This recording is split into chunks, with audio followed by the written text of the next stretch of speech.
আসসালামু আলাইকুম। আলহামদুলিল্লাহ। এর আগের পার্টে আপনাদের বলা হয়েছিল যে আমি কোথা থেকে দেশি মুরগি বাচ্চা নিয়ে আসি, কত টাকা পিস সেগুলা বলবো। তো সেই পার্টটা বড় হয়ে যাওয়ার কারণে সেই পার্টে বলতে পারিনি। তো আজকে শুরু করলাম যে এই পার্টটি। তো এই পার্টে বলার চেষ্টা করব আপনাদের যে কোথা থেকে আমি দেশি মুরগির বাচ্চা নিয়ে আসি এবং কত টাকা পিস করে নিয়ে আসি। তো আমার মামাতো ভাই বলছিল যে যখন হ্যাচারিতে যাবি তখন আমাকে নিয়ে যাস। তো মামাতো ভাইয়ের জন্য অনেকক্ষণ অপেক্ষা করলাম। অপেক্ষা করার পর সেই চাঁদ মুখের দেখা পেলাম।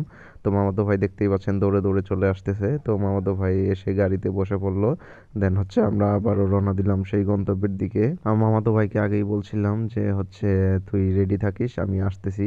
তো এটা বলার পরেও আমার মামাতো ভাই প্রায় আধ ঘন্টার মতো লেট করছে। সেখানে আধ ঘন্টার মতো দাঁড়িয়েছিলাম।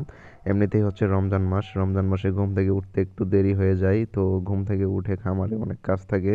তো খামারের কাজও করতে হয়। তো খামারের কাজ শেষ করে তারপর আমরা বেরোইছি। তো খামারের কাজ আসলে রমজান মাসে তো অনেক কাজই করতে হয়। তো ভাই বলল যে সিএনজির গ্যাস নিয়ে যে গ্যাসটা একটু নিয়ে নিলে ভালো হতো, কারণ হচ্ছে রাস্তায় যদি আবার গ্যাস শেষ হয়ে যায় তাহলে বিপদে পড়ে যাব। তো আমরা একটু রাস্তায় দাঁড়িয়ে গ্যাস নিয়ে নিলাম পাম্প থেকে। তো পাম্প থেকে গ্যাস নেওয়া শেষ হয়ে গেল। পাম্প থেকে গ্যাস নেওয়া শেষ হয়ে গেছে। তো এখন আমরা আবারও রওনা দিচ্ছি সেই গন্তব্যের দিকে। তো এরপর আমরা চলে যাচ্ছি সেই আমাদের গন্তব্যের দিকে। এটা হচ্ছে জামালপুর থেকে প্রায় 20 থেকে 25 কিলোমিটার দূরে। তো আপনারা যারা আসলে বাচ্চা নিতে চান তো ওরা আমার সাথে কমেন্ট বক্সে অবশ্যই যোগাযোগ করবেন। আমি তাদের ফোন নাম্বার এবং ঠিকানা সব তো কিছু বলে ফাইনালি আমরা দেবো। চলে আসলাম হ্যাচারিতে। তো এটাই হচ্ছে হ্যাচারি।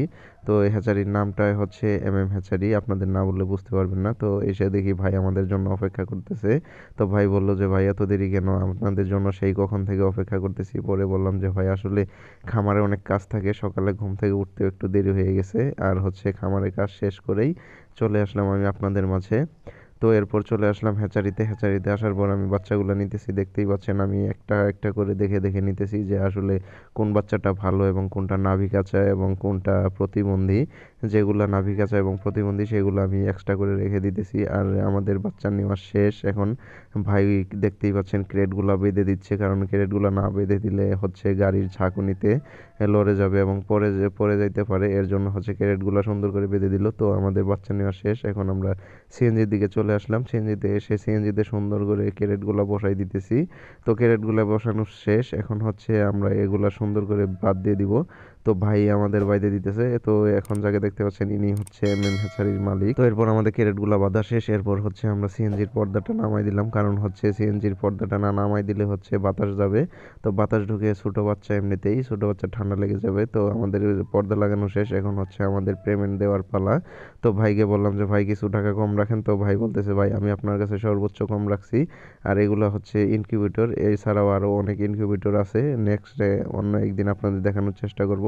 তো আপনাদের পেমেন্ট করা শেষ। আসলে পেমেন্টটা দিয়েছি আমরা হচ্ছে অ্যাকাউন্টের মাধ্যমে, ক্যাশ দিইনি। ক্যাশ দিলে অবশ্যই দেখাইতাম। তো আমরা এই অ্যাকাউন্টের মাধ্যমে পেমেন্টটা দিয়ে দিছি।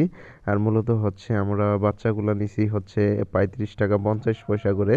আরেকটা কথা না বললে নয়, ভাইয়েরা কিন্তু আপনার জিরো বয়স থেকে 30 দিন বয়স পর্যন্ত বাচ্চা সেল দিয়ে থাকে। তো আপনারা যারা নেবেন অবশ্যই আমাকে কমেন্ট বক্সে জানাবেন।